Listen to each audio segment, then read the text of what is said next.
This is day 3, and it seems that they have fixed the directives. You're able to access the directive menu now, and I can change my global difficulty and directives as natural. So usually what I always go for is all 4 except Pistolero. If I run a pistol build, I will have Pistolero on, so 5 directives total, but normally if you run a gun build, you probably don't want Pistolero just to keep it at 4, so you maximize 100% of experience gain while still keeping the difficulty as manageable. So that's good. Global difficulty, you can go challenging, just makes things more faster because efficiency is king in terms of farming and leveling up. But heroic, if you can manage it, heroic is also more fun, I would say. I would try to keep it a heroic if you want more challenging and more engaging and more aggressive AI, just to keep things interesting. So I'll keep it a heroic. And set it up and wait for 10 seconds if you're solo, 30 seconds or so if you're in a team.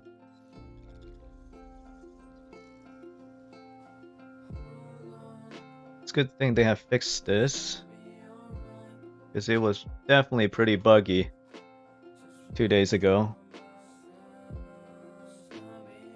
I don't really like the look of this color. What's going on? Oh, and it seems my mods have been deselected for weird reasons. Probably duration. Probably. It doesn't work, like. For some of them, they're pretty specific. Duration's okay. Health is probably okay as well. They don't really give you that much because it's only 10% and 5%. It's nothing, really. Health it is. Nothing really benefits here in terms of mods for the 3rd slot. Range, 5% range is like, what? 0.4 meters? Sure, why not? Because nothing else really gives you a benefit whatsoever. As I was saying, I want to do the apparel, which I want to... I pretty much already have everything in the game. So I want to go simple. Time to sleep. Relax and drift away to a beach. You could take a beach vacation. I like a beach vacation for sure. Flights are crazy expensive. Stop that. I'm on a beach. Probably. I don't know, this looks kind of alright, I guess. Dust heap. And yeah, I guess. Okay. That answer the call usually gets me to help out some of the new players and get that sweet SHD points. Now SHD has just been reset about 3 days ago. As you can see, like, a lot of people don't know this. You can't keep your shepherd status. You can't keep your SSD levels, right? You can't just keep going until you reach 99. It doesn't happen like that. You see a lot of people at 20 something, 30 something.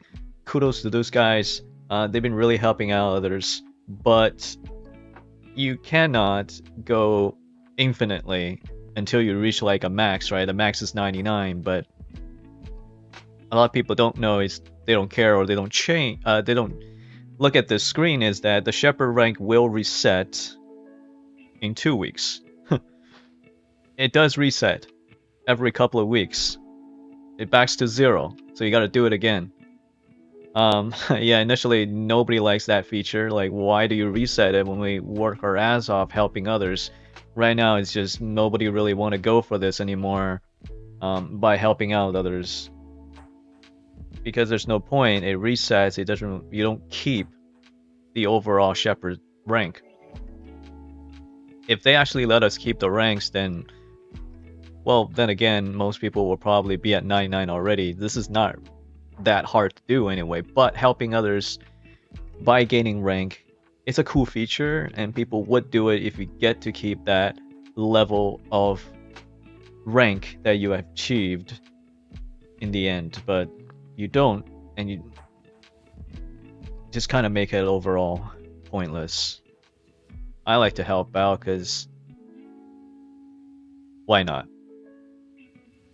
But matchmaking, it seems, is still having a bit of an issue, or that nobody's actually down and trying to call for backup at the moment. Usually a lot of people likes to call for backup.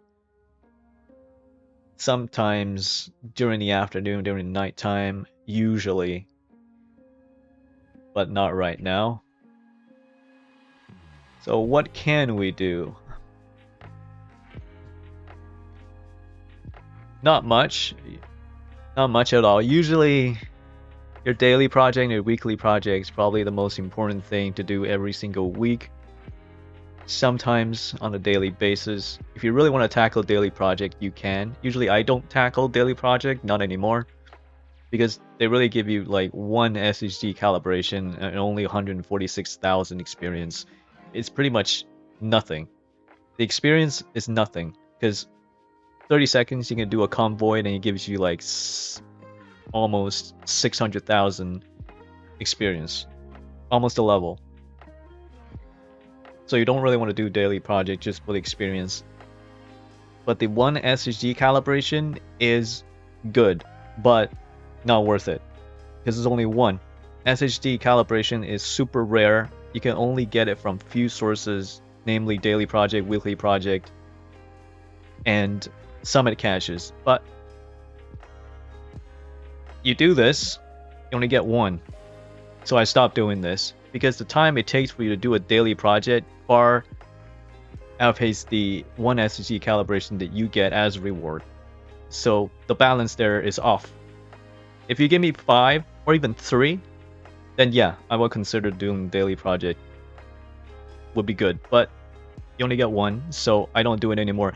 Usually complete, like over here, if you see complete bank headquarter mission on hard or higher difficulty, it usually takes about 15 minutes to do that mission on average. But if you do it, you spend 15 minutes and then you had to do complete activity in downtown. You got to do name enemies, you had to subdue friendly control points on all over downtown west. All of that probably takes you another 20 minutes. So you spend roughly around 40 to an hour doing daily project. You can do it for less. Maybe you can do it everything 30 minutes, 40 minutes. That's fine. And you get one SHD calibration. Worth it? Not really. Weekly project, you can finish everything in an hour or two. Trust me, you can. It's usually a compounded mission over the daily, but a lot of times it's actually almost as easy as daily project. So do the weekly, you get 5 SHD points instead of 1. Much better that way. So do the weekly and decide whether you want to do it daily or not. I don't. It doesn't seem this person is doing anything at the moment. Well, he's doing flooded leave. That's okay. I guess that's fine. Usually when I jump in to help other people out and they're lower level, I tend to put on more of a healer build, support build, maybe just to make things a little bit more fun and don't ruin the other person's gameplay. And I rather like to join a mission that is currently in progress already, whereas this person is just going to a control point, and I do see that his world difficulty is set to challenging, so this would not be overly difficult, like, at all.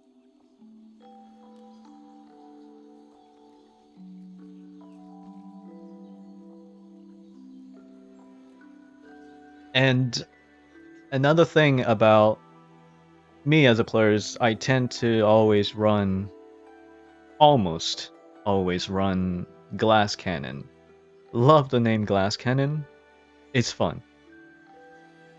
Now my friends been asking me, why are you running Glass Cannon? Or everybody on Discord would be saying, do not run Glass Cannon because it makes you too fragile. Because you're a Glass Cannon and it takes 60% more amplified damage. It's crazy. Anything that shoots you like 2 shots, you're down. So everybody's staying clear of glass cannon, or sometimes even mock players for playing glass cannon. But I can tell you, frankly, that I play glass cannon almost 24/7 for a long time over the years. I usually almost exclusively run glass cannon if I can. Okay, I guess this guy is running glass cannon or something, and he just run up the ledge and died. Which is okay. Glass cannon, you can run glass cannon, not a problem at all. You just have to be mindful of your surroundings, be mindful of the enemies' tactics, where they are exactly, and also just play more defensively. Okay, I guess he's dead again. Just trying to find whoever is actually attacking me. Everyday purchases can be exciting. Wait, what? With the RBC Ion Plus Visa? See if I can actually res him. If I die here, then... Okay, he basically rezzed, and he's going to teleport back. That's okay. The new RBC Ion Plus Visa. Energize rewards for everyday things. Conditions apply. Visit rbc.com. Okay, that's annoying. Whoa! Oh, that's not good. Getting surrounded. That's not good. Getting foamed as well. Okay. Okay, things like that do happen a lot. Yeah, get burned. Okay, didn't get burned. Wasn't close enough to the explosive barrel. Sure, fine. These guys seem to have spawned from a different doorway. Not behind me, so... We got it lucky there. Uh-oh. Shots getting blocked. Who's shooting me? Here, get foamed.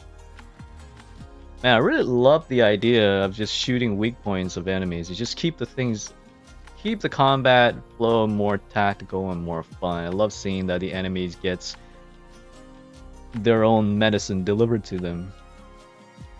Shoot their backpacks, shoot their weak spot, foam themselves. Uh-oh. See, that's cool. Environmental damage. Fun stuff. Dangerous, but fun. Especially if the explosive barrel was not an incendiary barrel. And then he blows up my agent super hard, as I take 60% amplified damage. And that does include hazards. So I would probably die if I get blown up. Why is he over there? No idea. First up, he ran up the ramp and died. Then he ran all the way away from the control point. I usually stay close within vicinity of the control point just so that you keep everything in check. It makes things a little bit easier to manage.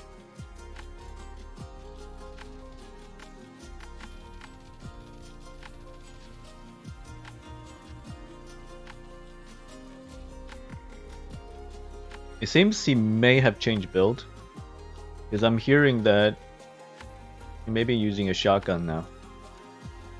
Probably Scorpion. Yeah, he's using Scorpion, obviously. Most OP gun in the game. Even after 2 nerfs in PDS, Scorpion is still the most overly used gun in the game. And not to mention it's a shotgun. That just puts it above and beyond in a completely different tier. For sure.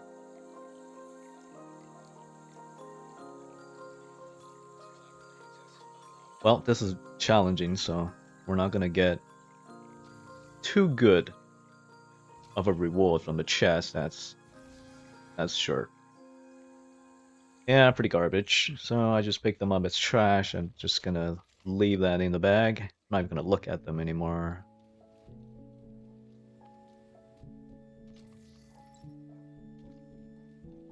One of the very, very good feedback and comment from players on Reddit is that this game takes inventory management to a whole new level. I do agree. It's like you spent 30% of the time actually playing the game, shooting enemies, doing your thing. But then the other 60 or 70% of the time, you're managing your inventory, right? You're looking through your bag, you're trying to pick out what's good, what to keep, what to throw away, what to donate, what to decon, all that stuff. The game can be complex and can be daunting for new players. It is. So the longer you spend in this game, the more you realize what is actually considered useful and at any given point. And then you just ditch out the rest. The more you play, the more you know, the better it is for inventory management's sake.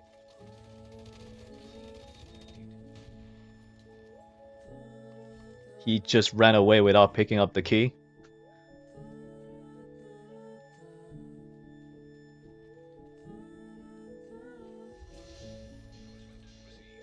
Okay, so I got my endorsement, which is cool. Because usually at this point, I will probably say good luck to this player and I'm gone. You don't want to stick for too long because there's other people that may need help and a different activity would just keep the things going, right? And he actively endorsed me, which is also a pretty good gesture. I like that. So thank him. But I will stick just to do one more activity, as it's basically another control point, and control point is almost a semi-major event, and I would just do it. If it's like some side objective, I would probably just gone. Yeah, purple gear. Usually, I think at this point it's still good to pick up all purple gear. A long time ago, you would completely ditch purple gear and not look at it whatsoever because it's not useful and you would not do anything with it. You just make it trash and decon for materials. But currently, since of the apparels for every single gear, which is the transmog system, if you play World of Warcraft, transmogrification system, is if you pick up purple gear, it actually goes into your transmog library and you can change the looks of these gear and apply it to any of the pieces of gear that you're wearing. So right here, that's the appearance slot, which is transmog, and see, it has purple areas. So all the purple gear you pick up gets in the library. And sometimes purple gear do look pretty cool. Few of them at least. And I don't know where he went. Okay, he's already there. I'm just gonna port over real quick. Not too late to learn choices. Best friend choices. Zen choices. I will probably make a separate video talking about using just glass cannon. The pros of glass cannon, the cons of glass cannon, how to use glass cannon, what sort of tactics and what sort of mindset you will probably have in order to play glass cannon on top of everything. Yes, you can actually play glass cannon. You can play glass cannon 24/7 if you want to. Don't let other people's concerns and opinions change your way of play. I don't. People hate glass cannon. I love glass cannon. I play glass cannon all the time. I'm okay. If I die, say, like make some mistakes and die with glass cannon, that's okay because the benefit you get from glass cannon over time far outweighs the sadness that you get from just simply dying a couple of times. Trust me though, do not look past 25 to 30% amplified damage because that is a calculation all in itself and it's on top of all the other calculations. So 30% amp damage, it's sort of equal to 30% damage overall. Not like additive damage. 30% additive damage on top of your like already a 100 or 110% damage.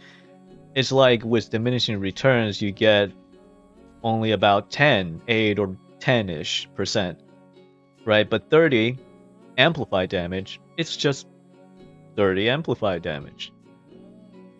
Not exactly 30.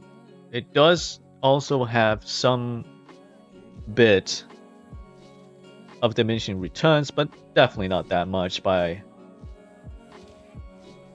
comparing to additive damage.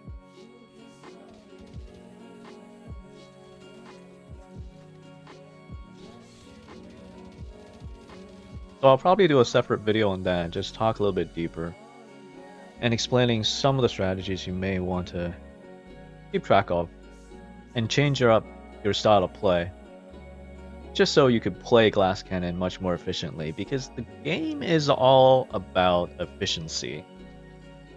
You want to get a lot of loot, you want to level up quick, efficiency is your best friend. The difference between playing on Heroic and playing on Challenging is a perfect example of what efficiency means. It's not about if you can tackle somewhat on Heroic and you just play Heroic just because you think that Heroic gives you better loot. It does, technically it does. But not by a whole lot. There's not a significant increase in quality of loot. So if you play Challenging and you die much less, it makes everything easier. And say if you can do like a convoy in say 40 seconds on Challenging, but it takes you like 2 minutes to do it on Heroic, what seems to be the better deal? It's definitely Challenging, because you can do 2-3 convoys in the same time as it would do a Heroic convoy. So you will get a lot more loot. And quantity in this game is almost equally as important as quality. You get more quantity means you have more loot to sort through that has better chance or higher chance of landing a good piece. And Challenging loot and Heroic loot is not too different. They're quite similar. I said there's no significant increase on Heroic, but there is an increase, technically. So if you can tackle Heroic just like the same speed as it would tackle Challenging, then go for Heroic, by all means. But if you cannot achieve the same level of efficiency playing Heroic versus, say, Challenging, then please play on Challenging. Trust me, the loot I get on Challenging, the same quality as Heroic, but I make everything easier by playing on a lower difficulty. I kill faster, I survive more, I die less. It's a more smoothed out ride. Then it's definitely for sure better than playing on something that is a lot more difficult and frustrate yourself and you try too hard. It just makes the experience more sweaty, and really you don't want that. You want efficiency, you want speed, and since you get more quantity, I should say, with Challenging than Heroic, then it's kind of equivalent to having a better chance at quality anyways. So take that in mind.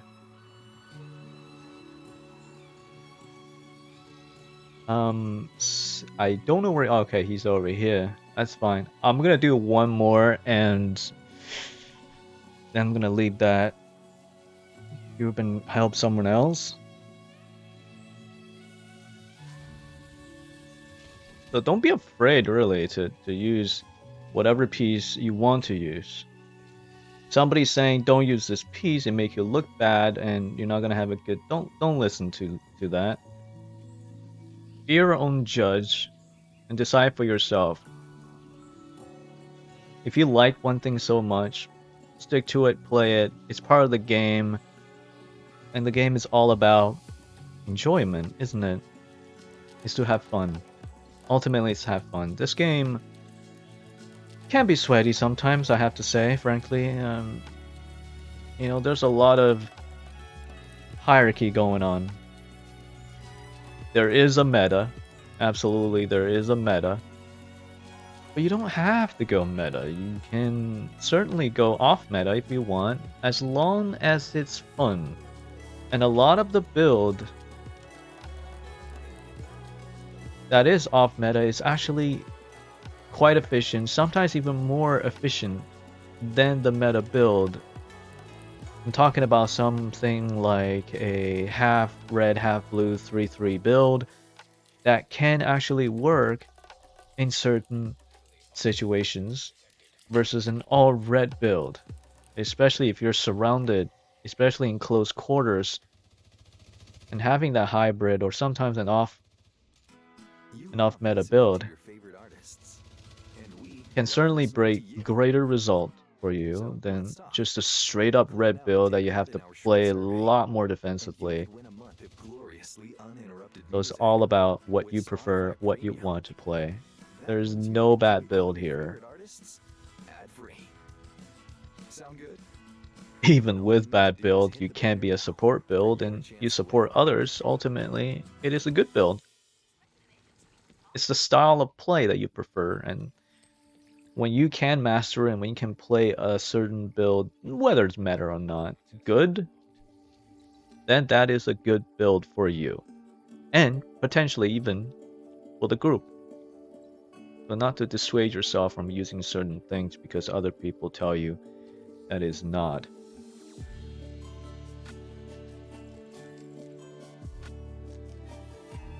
Just have fun in this game.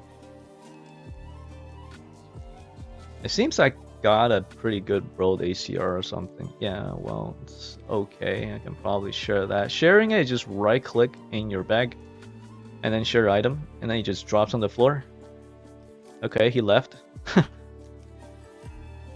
I'm just gonna say thanks and good game.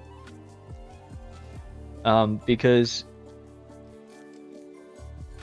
the beauty of call for backups, like once you get the endorsement, you stick around for a little while, but be kind and say, you know, there's other activities that you want to do and there's other people you want to help out with. So you don't have to boldly stick with the person.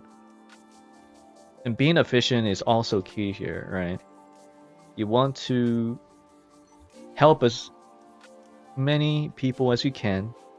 So not just stick to one sort of activity and one kind of person. You don't have to do that because certainly he can call for backup and other people would just swarm to his aid. Trust me, call for backup is literally the new matchmaking system. Trust me. Why? Because matchmaking alone doesn't work. Technically, it doesn't work.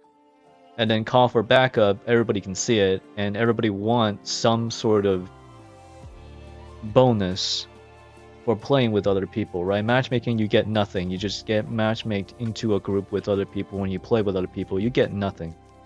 But with call for backup, it acts similarly to a matchmaking system. So when other people call for backup, you see it, you immediately joins them, and you get some reward for it. There's two kinds of reward. One is the SHD points and rank that you get, which is right here. SHD points, they get to endorse you after a certain amount of period that you have helped them out in whatever activity they're doing based on experience, I think. The second bonus that you get, besides the goodwill, is bonus experience. Once you have been endorsed, every other experience that you get afterwards shows up and it's treated as bonus experience. So you actually get more experience for staying in the party and do more activities with them. You may or may not know about that, but it's also a good way to level up a bit quicker if you guys are tackling activities much faster or farming a certain activity such as the convoy. Then if you are joining their group as a call for backup person, like as a shepherd, then you get bonus experience for staying in that group and helping them for a longer time. So that's also something to keep note of, and quite a boon, as this matchmaking system is really well designed, but is certainly, for me at least, takes over the matchmaking system in a way that making matchmaking is a bit of a... Okay, matchmaking is for specific things. You matchmake for certain activities, but call for backup is just a quick way to get into a party and help people out. Matchmaking is still, if you want to play specific things, that's for sure. But, however, if you are playing specific activity and you want other people to join your group quickly, but you don't really want to use matchmaking because, like I said, it may not work, you can be the one calling for shepherds to join you. So you can activate call for backup, and then others will join you really quickly. Really, the group fills up almost instantly. A lot of people are just actively seeking others to play with as well as help. So they're kind of like camping the shepherd system. So once you call for backup,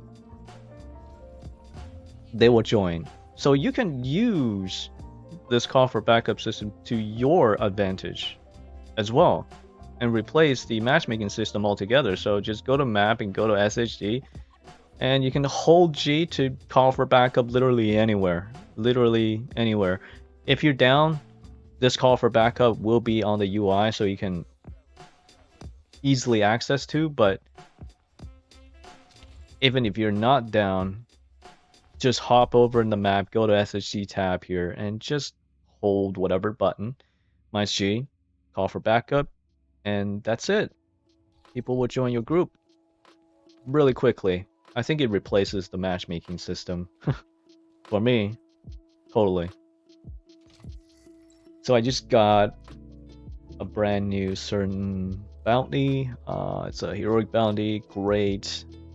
Black Tusk bounty at that. I usually just abort that bounty so you keep it.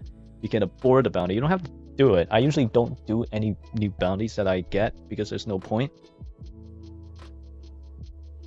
I usually want to save those bounties when I need it because a lot of times for weekly missions, you want to you want access to certain kinds of bounties. So there is a weekly that is strictly Blood Tusk, and for Black Tusk, you want to save up a lot of the Black Tusk bounties that you have before, and then do it when that time comes, right?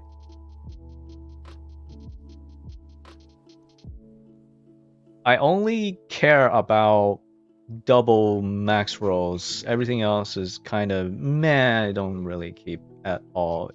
You should probably do that too at a certain point. It's easier for the inventory management thing. You don't have to look through talents and then look through like roles. Like if you see good roles, this is a good role, really? Like, yeah, but I have already a max rolled, so I can get rid of it. But for you, you probably want to keep this. It's a good roll. 2 maxed out with damage out of cover. You can optimize this to make it a perfect gun, and then change whatever talent. It's actually quite perfect. So I usually look for double max rolls. Things are just useful enough that I don't have to optimize too much because it's a waste of components. I will do more videos talking about optimization in the near future for sure. Also bringing my personal experience and what I think worked for me, because you really want to save components. You don't want to waste too much on one gear just because you love that piece of gear, but then you used up all of your components, and you cannot optimize anything else that comes along, right? You want to save. It's the difference between whether you want to farm for a better piece of gear or you want to spend more component in order to optimize an average piece of gear. And then you have to keep in mind that eventually if another better piece of the same gear comes along, will you ditch that optimized gear and go for the better gear? See, that's the problem. For me personally, I would go for farming for the best possible piece of gear and not optimize too much or at all. And then that piece of gear will probably be an end game piece of gear. If you say like this is close to max, that is close to max, and you want to optimize both, don't do that. It looks bad. I don't like the looks of double optimization. It just looks bad on a piece of gear. I always go for only one optimize on one stat only because it looks cleaner, it looks more professional, it looks as if you got a better piece of gear, and usually that piece of gear is an endgame piece of gear. You won't find anything better, that's what I'm saying. That's why you want to optimize and sort of endgame piece of gear and then keep that gear as the all-time favorite. So here I am going to keep 2 maxed out. However, I'm not going to keep it though. Definitely not. Think I already got one at 11. So this is like basically God roll best piece of gear I could have gotten. It's a sniper set, right? Ace and Ace is a sniper marksman set. And what you want is you don't want anything on the miner. Anything on the miner. You only want one thing on the miner is headshot damage. Because it's a headshot build, it's a sniper M&R piece of gear that strictly uses headshot as a primary damage dealer. So you want headshot damage whatsoever on the miner. So what I look for is a maximum headshot damage roll on the miner, so I can re-roll the core attribute to whatever, but mostly you want weapon damage anyway, since you're using a sniper, and sniper is a one-shot build almost all the time. I don't know why you want to have this like a blue or a yellow. There's probably no point. Mostly all the time you want just weapon damage. Purely weapon damage, purely headshot damage for maximized one-shot potential chance on a headshot build. That's why I go for must be headshot damage on the miner, because that's the only thing I would care for and use. And it has to be maxed out so I can reroll the core. And this beauty right here is basically the perfect build. Or you can have both weapon damage and headshot damage rolled here, but all of them maxed out. That's like the end game perfect max roll you would ever hope for. But this is an end game gear already. You just want headshot damage maxed out on the miner and headshot and weapon damage on the core change. You can change this to whatever. Yellow, blue, red, because core attribute currently is changeable because miner's maxed out. That's what you want. This, not so much. This is good. This is actually excellent because you always want weapon damage here anyway because it's a sniper build. So then you can change the miner attribute to headshot damage or anything as you please, right? But in this case, I have something better. Just gonna get rid of that. The more you play, the more you know. The more you realize what sort of build you're looking for. But personally, I likes to save my optimization components. I don't farm like a mad person. I just play normally and the components just comes to me. And that is why I like to save where I can, when I can. So I always look out for a certain amount of pieces to keep and certain amount of pieces not to keep in order to maximize on the savings of components, resources, materials, reagents, what say you. That way, less frustrating for you and more options and opportunities in the future as well. So I will probably make a video on how to save and what I do for optimization and on the saving end in a future video if that interests you and if that helps out. Let's see how fast answer the call would be. Usually you matchmake into an answer the call in about 10 seconds or so. But right now it's probably a little bit too late into the night, so not many people are actively calling for backup. There's not much to do right now. They did since fix the global directive and difficulty settings, so that's not bugged out anymore.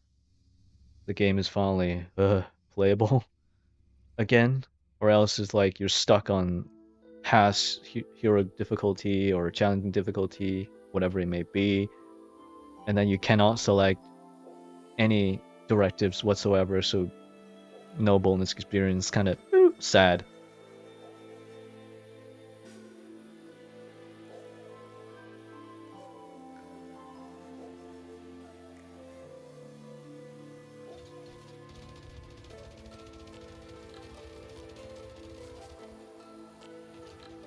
Getting convoys is just super fun. Because every single fight is different. I want to talk about the AIs of Division 2. Why do you play Division 2? Well, the AIs, of course. Because they all act differently and it's just fun.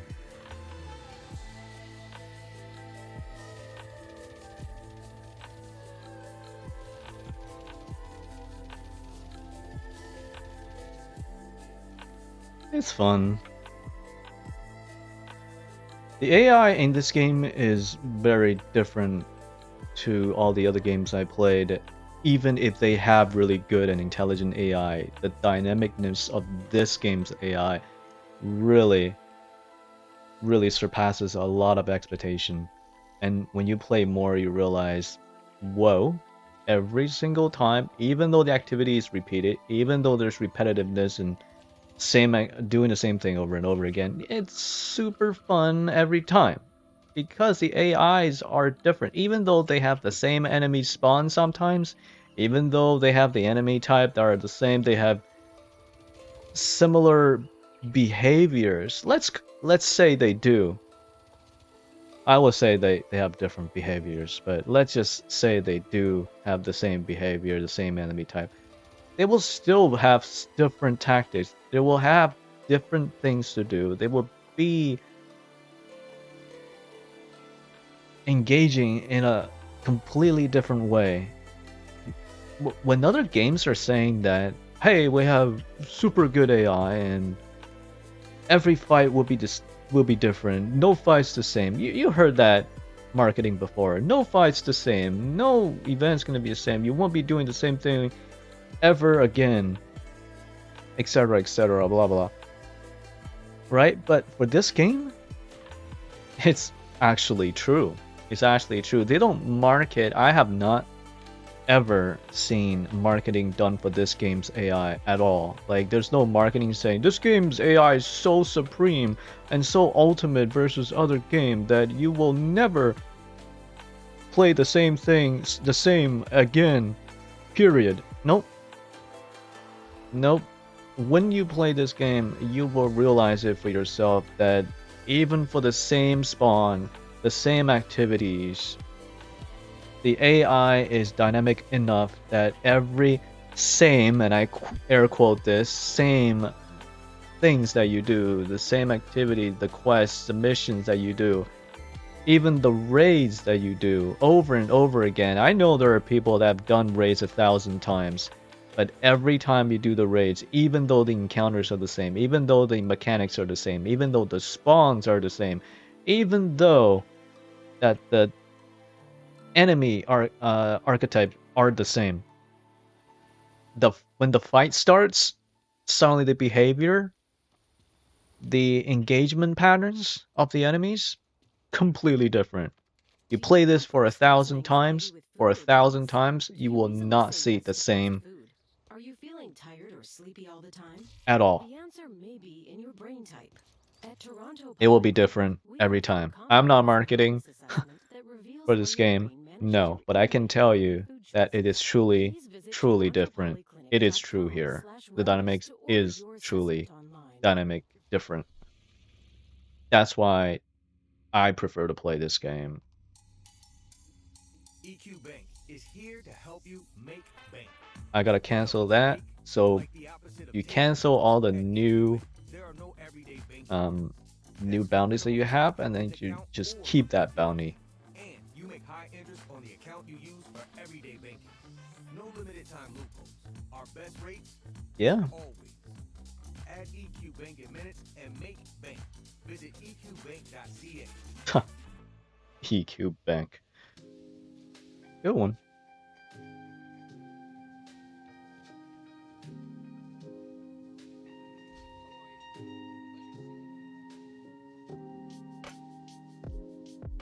Well, since it's pretty late and there's not enough people matchmaking, I can't get into a match to help them out. Usually it's a quick matchmake, but not tonight. Well, I'm gonna leave it at that.